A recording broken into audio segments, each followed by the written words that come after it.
working. So, Jasmine, I know we wrote a little bit about your, your profile.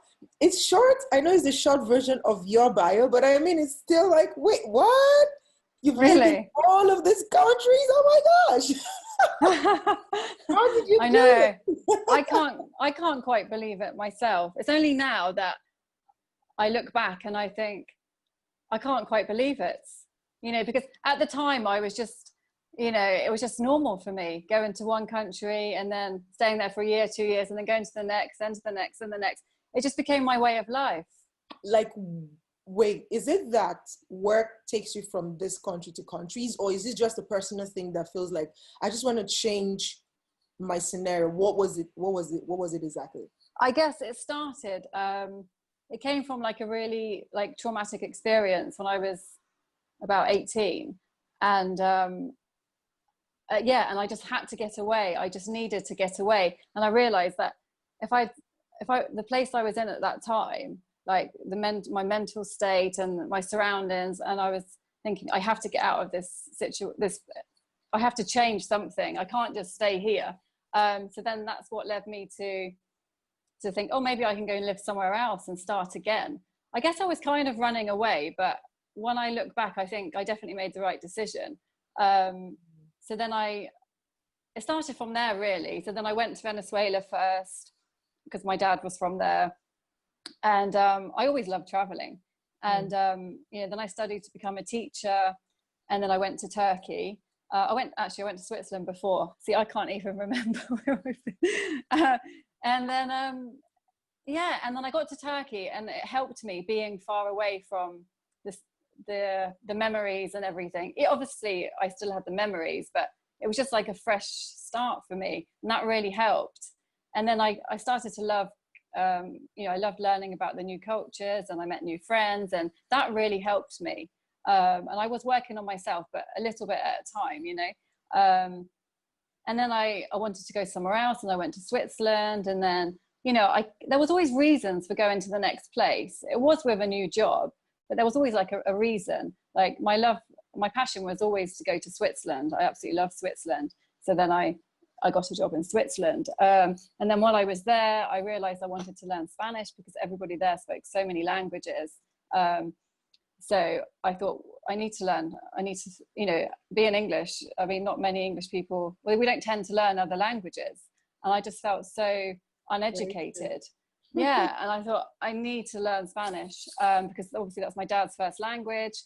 So then I went to Costa Rica.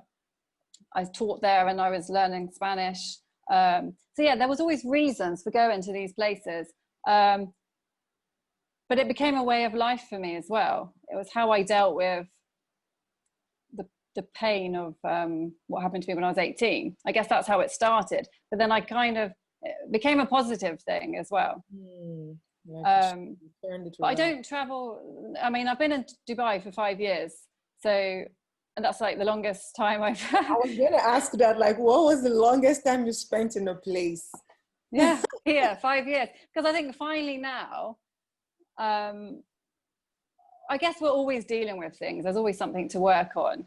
But I feel like I don't need to go somewhere else now, you know.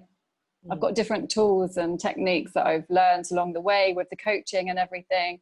And I don't need to go anywhere now, you know. I feel like I have everything in me inside now. It's not like I need to go somewhere for this and that. And it was exhausting. It was amazing, but it was quite tiring, you know. Moving and changing and getting used to the climate and all of that. But I mean, I think that has also helped in making you who you are today. And what role did that play? What role did that movement, moving from one place to the other, what role did it play in you becoming the coach that you are today? Was it in the process of you moving from one place to the other that you decided you wanted to be a coach? Or how come, what's, informed your decision to becoming a coach, and specifically the active life coach? Yeah. Well, I guess I always loved helping people, and because I'd suffered myself when I was growing up, in my 20s. So like with mental health and things like that. So I always wanted to help other people, you know. Basically what I went through, I didn't really have anyone to talk to. And looking back, had I had somebody to talk to, my journey could have been completely different. Might have been easier. I don't regret anything I've done, but it would have been nice if I'd had somebody to share it with and just talk it through. So by the time I came to Dubai, I started feeling, you know, I love teaching, but I started thinking, you know, I want to do something that really means something to me and something that I can really help others with. And I was feeling really lost, because it was the first time I probably had time to actually think about what do I really, really want, because the other times I was just this place to the next, to the next, to the next. So I actually had time to think about it. And I thought, I knew I wanted to help people. And then I just kept meeting coaches. It was really strange. Like in 1 month, I met 5 coaches. And then I just thought, maybe this is a sign. So then I started asking them questions, and then they told me there's a Coactive Institute in London, Dubai, and lots of other countries. So I just thought, I think this is what I need to do. It's kind of like I knew I needed to do that, actually. But so then I went to London and I did the first course, which was the hardest thing I think I've ever done, because just the first course, I had to face so many things. I was trembling, I was terrified in that room of 22 strangers, being vulnerable, saying things that I'd never said out loud, and especially in a group that I didn't know. So it was like dealing with what you were running from? Maybe, yeah, I think, yeah, possibly, yeah. And it was so difficult, but I thought, I know this is what I have to do. I thought, I know it's going to be hard, but if I don't go through this, then I'm not going to find out what my like true path. So it was like an inner knowing, but it was really hard. And yeah, that's how it started. And then I just thought, then I did the next course and the next course. And then at the end of it, I was like, wow, I love this. And this is what I want to do. It became clearer and clearer after each course.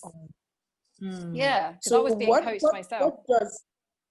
Yeah. So what does being a proactive life coach mean? What's that? Because I've also come in contact with a lot of coaches. You have life coach, you have business coach, you have relationship coach, you have all sort of coach, all sort of coaches. You have sports, different area, relationship and all of that. What is proactive life coach like? What is it about exactly? Well, I guess they have it's just like a different model. It's a different model. So it's like the coactive method. And I guess it's similar to other life coaches.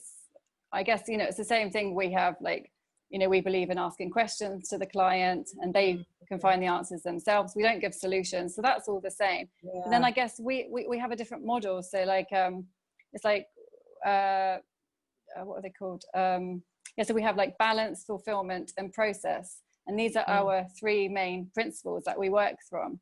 And they involve many different, techniques and things. It's huge. So I guess that's the difference. We have this model, that's the coactive model. But the concept's probably the same. The client does we work together with the client, but the client finds the answers. Yes. So then what is it about this grit thing that you're zoning in on? Because I'm that's yes, we need it, what is it about grit? I think when you go through, I guess, because for me, going through difficult situations and, and going to these countries, I feel like I did have grit. Maybe I didn't realize at the time, but going to these countries, I'd never been to any of these places before. I didn't know anybody in the countries apart from Venezuela. But I was just so desperate to get out of the situation that I was in. I took a massive step into the unknown, The first time, I was 18 the first time I went to Venezuela. Okay, that was with my dad. That was different. But okay, in my 20s. So I guess, looking back now, I realize I had grit because, just going for it, the courage to just do something, even though it's really difficult and you have no idea how it's going to turn out.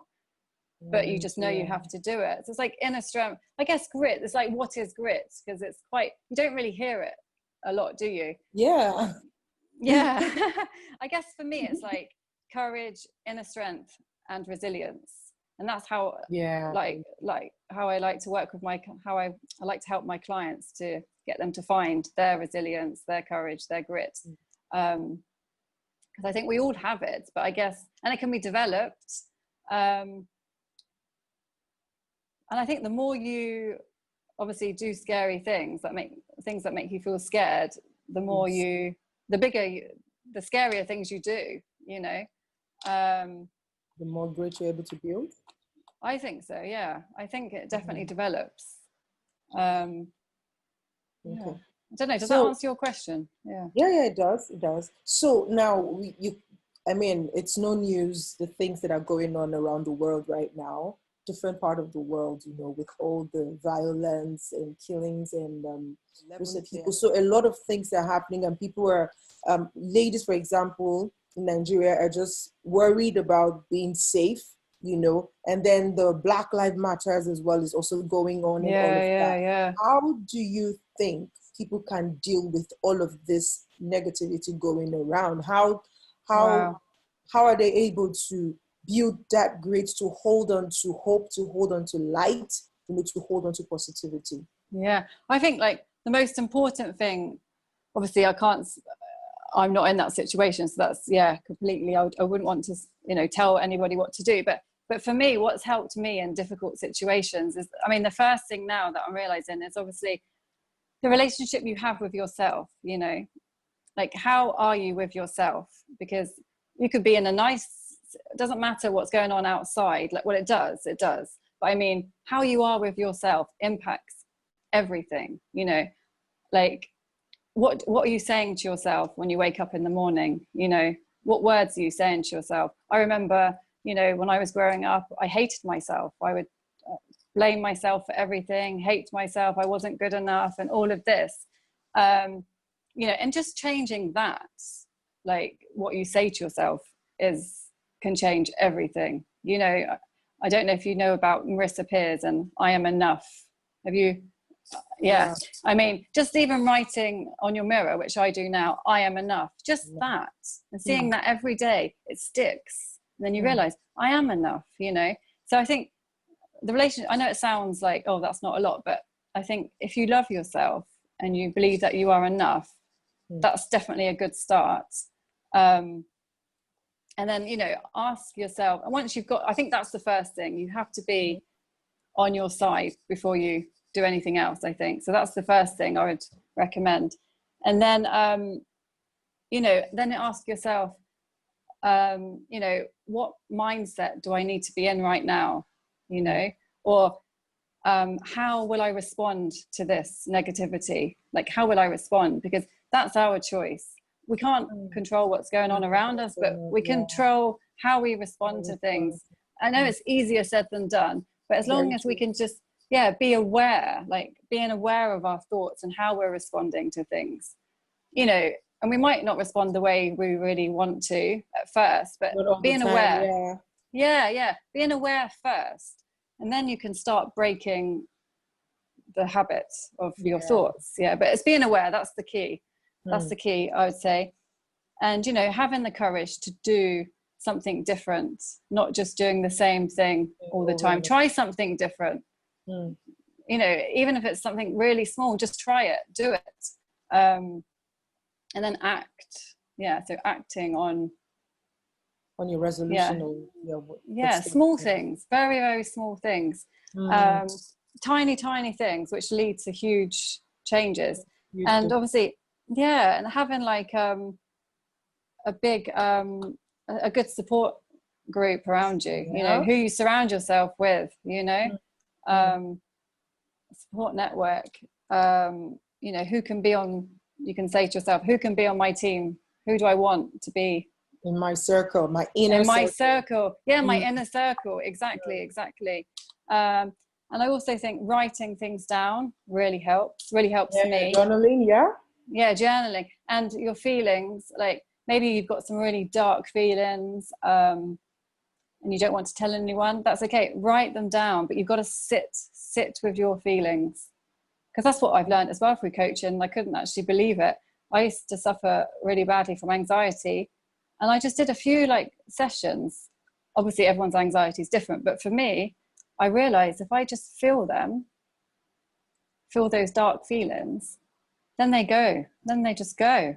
I couldn't quite believe it, but I had a coach help me, and he kept bringing me back to the feelings, because I kept more like going off. Deal with the feeling. Don't run away from it. Exactly. Deal with them, and then they do go.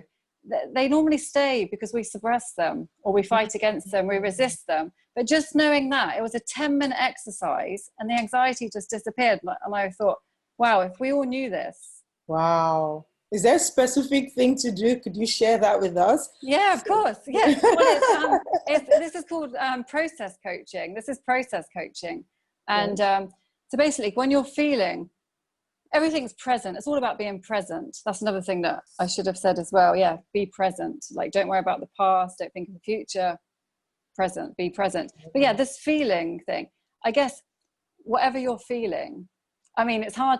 I guess we can talk about it hypothetically, unless you want to do it really. But so it's your feet. So you just, for example, that day I was feeling really anxious. I've been anxious for about 3 weeks, and the anxiety was awful. I was waking up in the morning, you know, that feeling. And so he said to me, right, Jasmine, I want you to tell me how you're feeling.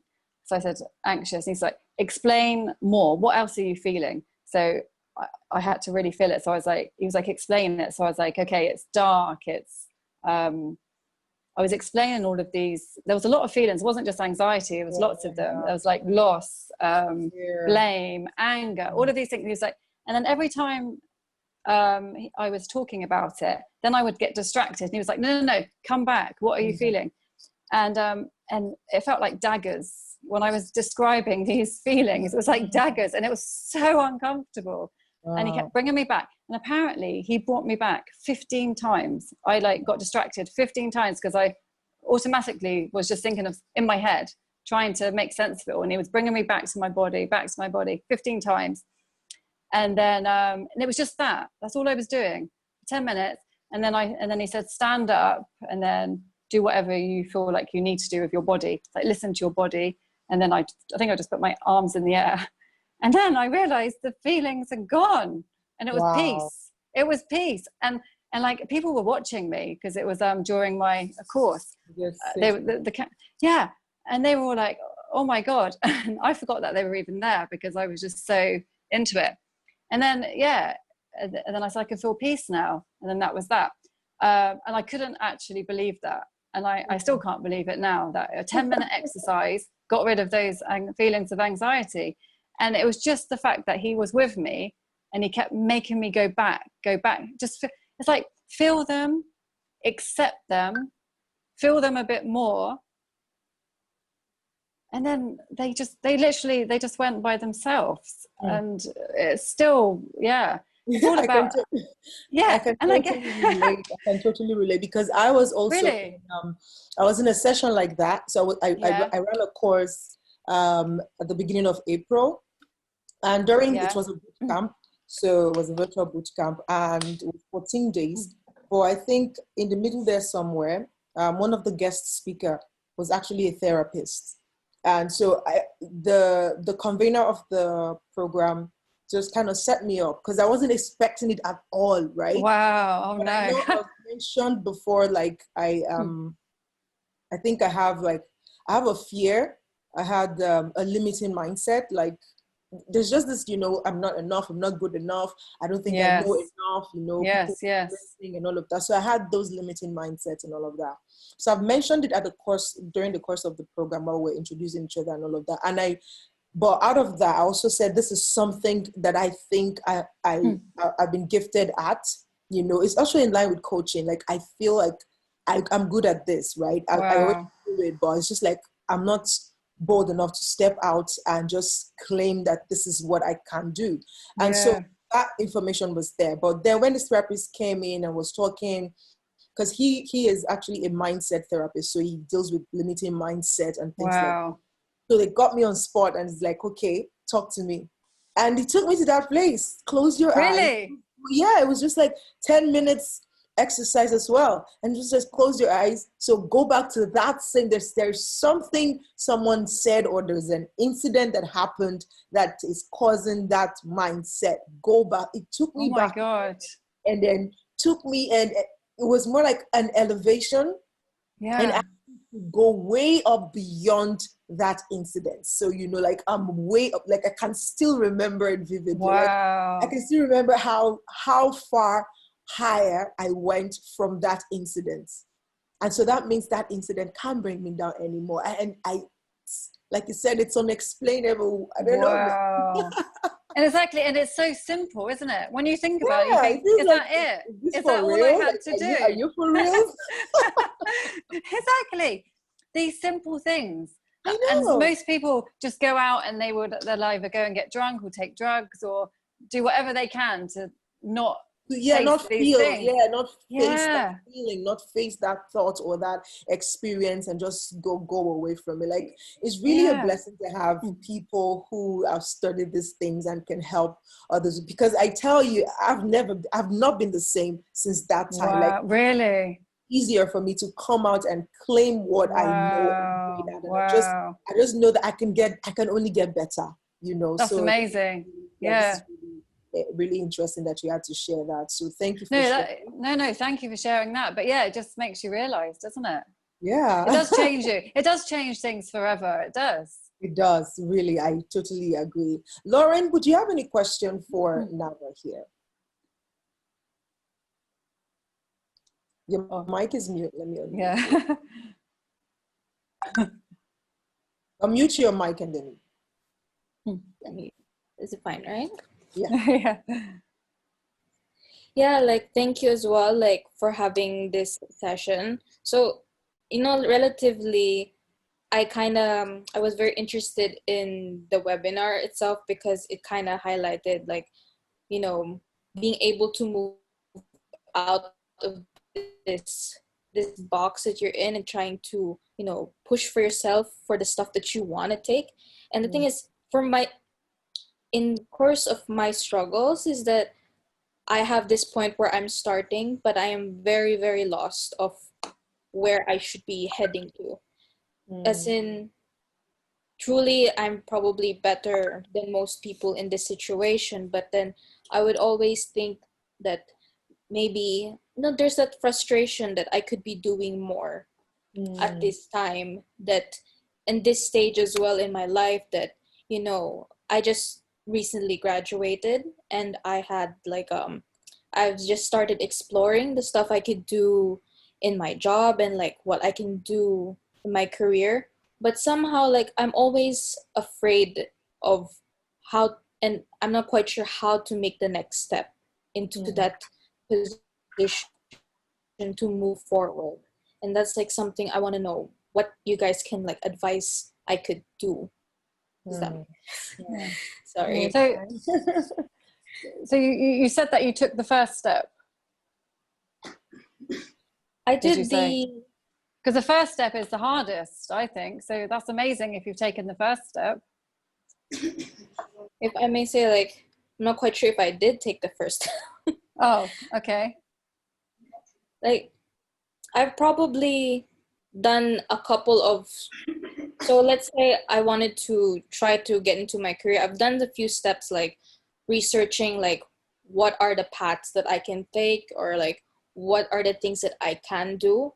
But I've never really settled on, what exactly I should choose. Like, I'm in this point that I have my options laid in front of me, but I can't seem to know how I should move forward. And there is this also feeling that I'm very much afraid, because in my life, I've always been sheltered and comfortable of where I am. So kind of moving out of this zone to become independent, and, kind of like what you mentioned in your story, Jasmine, that a huge part of you that kind of pushed you to, go out there and experience the world was that you wanted to escape from this incident that you wanted to run away from.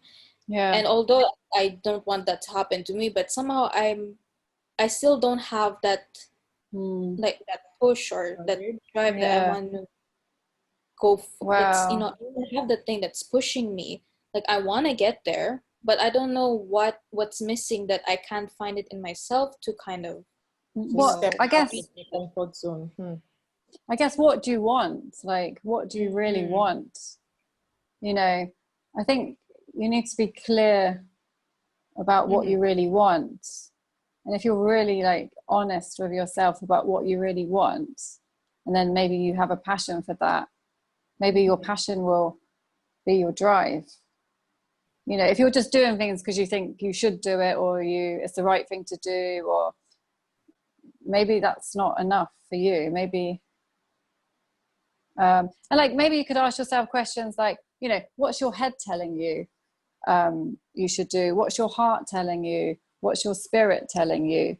Like, they're kind of good questions to ask, so you can focus on all of you. Yeah. And and I used to say to myself as well, my mom used to always say this to me as well, you know, what happens if you don't do this? Like, what will happen? You know, that was more scary for me, not taking these chances. It's like, okay, wow, then things are going to stay the same. And if they stay the same, that was worse. So it's like, just go for it. I've got nothing to lose. I had nothing to lose. So maybe it was easier for me to take these steps. I don't know. That's how I saw it. I had nothing to lose. But I think you've got to really think, what do you really want? And that might not come to you straight away, but I mean, do you know what you really want? Well, I do know what I don't want, though. Okay, that's great. That's a great start. Exactly. That's brilliant. Yeah. That's a good place to start. You know what you don't want. Yes. You work your way back to what exactly do you want then. Yeah. So like, for me, like, I know that I probably don't want to be living in the next, 5-10 years living with my family. I'd like to find my own independence. I definitely want or don't want to be staying here like for a very long time. I definitely would like to explore someplace and like find like myself, like grow as a person as well. I don't want to be staying, like, I know that I don't want to stay as who I am right now. That, like this, I don't want to be stagnant, if that makes sense. Like, I want to try to keep going forward and, see myself as like, as an enlightened being in the future. Like, I could be, like when I see like ladies like you and EJ here, like I can see that you guys have grown and reached a couple of goals that you have already set for yourselves, and for sure that's something that I would like for me as well in my life. Okay. For me, I think what I would just like to say to you is it's a good place, because I think when we start getting uncomfortable with where we are, it's a sign that it is time to move, really. So the fact that you're already getting uncomfortable, like this is not where I want to be, this is not who I want to be, there is more, it's a great start. Because when you realize, or when you come to the realization and you accepted that I think I need help, that's the first step, because that's when you start looking for help. And when you look, really, when we look for example, if I say you should close your eyes right now, and I say, if you look around you for a moment, look around you for anything that is color black. Okay. Look around you for anything that's color black. You just have an idea. Close your eyes and tell me. Close your eyes. Okay. Tell me how many red things are around you.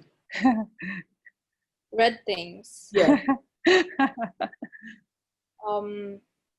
I guess 5 items. Around 5. Red. What about black? I'm not sure. I guess 1, because I focused on that one thing. Well, the thing there is, because I mentioned for you to look around for black, you weren't looking around for red. Yeah. So what you focus on is what you see. So imagine if you start dreaming now, if you start to tell yourself now, you know what, I think I need a car and I like a Toyota Yaris. I tell you, in no long time from now, everywhere you go, you start seeing Toyota Yaris because that's what is in your mind. Like that's your dream car. It's the same thing. So knowing that this is not where you want to be, just try and also take out time to start painting a picture of exactly where you want to be. Because the more you see that picture, the more you pursue to get that into reality. So that's a good place to start. And I'm really more than happy to work with you to say, okay, how can you then, set those goals?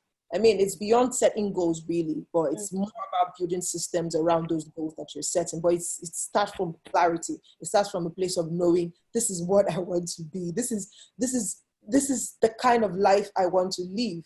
And then when you see it clearly, then you work your way backwards and say, okay, what do I need to do from now to get to that point, in the future? So I really hope that this has brought some sort of clarity for you. It does, because exactly. Sometimes I didn't think of it like that, in that sense that this is something that I could have done as well. It's just that easy. It's fine. There's always that time where we get into the reality of what we can do.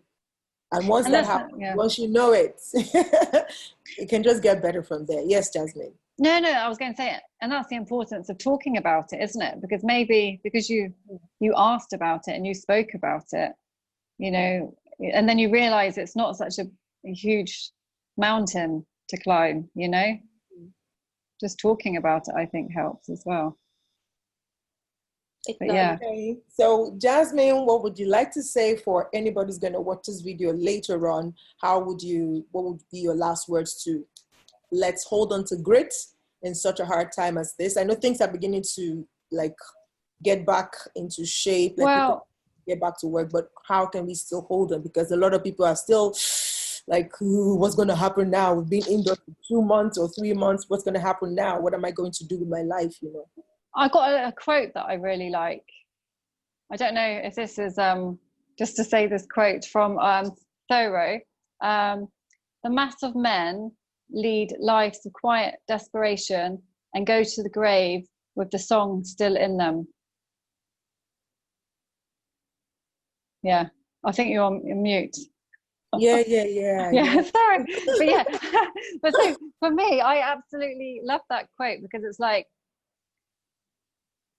sometimes we all have dreams, and we just need the courage to admit them to ourselves and just go for it. We don't have that long. I know that sounds really morbid, but we don't have that long to just we've got to just go for it. If it goes wrong, it doesn't matter. We learn. There's no failure. Exactly, there's no failure, and that's what we say in coaching. Mistakes are we celebrate our mistakes, because if you make a mistake, that means you've tried something new. True. If you're not making mistakes, you're not trying anything new or exactly. And there's never the right time. You've got to just do it and be happy that you've done it. You tried, even if it doesn't go as you planned, which it never does it really? Things don't go to plan. It's either better or worse. Yeah. Exactly. And just be proud that you're trying, and we're not perfect, far from it. And be your own best friend, because you're with yourself all the time. So be kind to yourself. I mean, that's what's really helped me. Changed things for me. Wow. When you're kind to yourself, and like you were saying, EJ, whatever you focus on comes up in your life. So if you're being kind to yourself, then you're going to attract kindness into your life as well. Very true. Very true, literally true. Yeah. So it all comes from us. Yes. It's like, the kind of vibe you're given, you receive. Exactly. You don't change the things outside and then you change, and then things outside of you change. Yeah. Wow. Thank you so much, Jasmine, for your time. Thank you, Laura, thank you.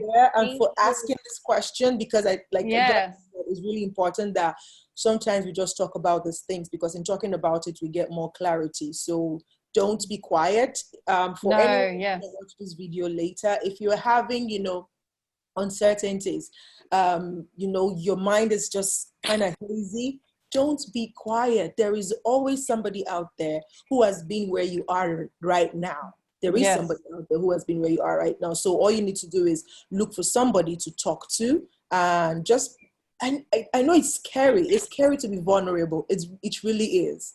But most times, to really get healed, you have to be vulnerable.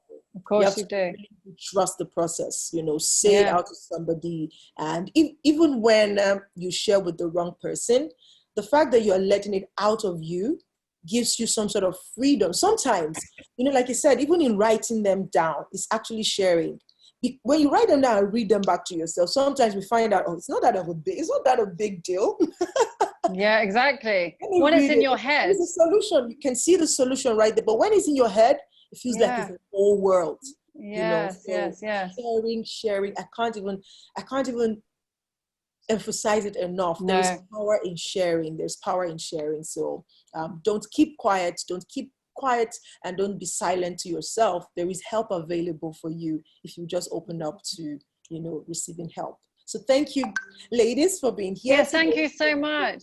Yeah, thank you. For hosting this as well. Thank you for and Lauren, you're very brave to come here, because that's definitely a first step, I'd say. Oh, thank you. Really, it's very brave. But thank you so much, EJ, as well.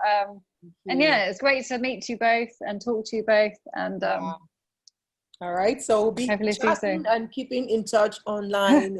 Yes, definitely. All right, I'll see you later. Thank you so much. Thank you. Okay, bye.